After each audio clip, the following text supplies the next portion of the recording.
you, of course, debuted in 1991. You wrestled your first match at 16 years old. Just talk about what it was like being trained by your father, Steve Wright, and debuting at a young age.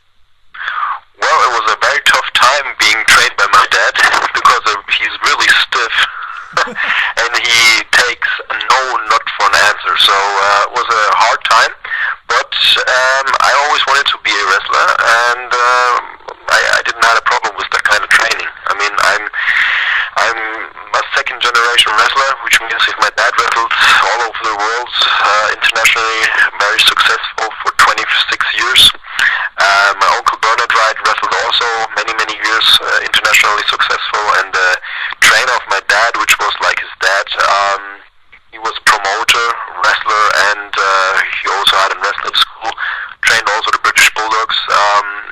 So, you know, being or coming from one of the few European wrestling families here, I had no problem with that kind of training. You know, I enjoyed it. You know, I mean, by the way, I started training pro wrestling at the age of 3 because I was on the road with my dad and, you know, traveling around. I always watched the shows, and the best playground at that time was for me the ring. And so I didn't realize it's training what my dad did. You know, it was kind of playing around and stuff like that. With 16, I had my first pro wrestling match.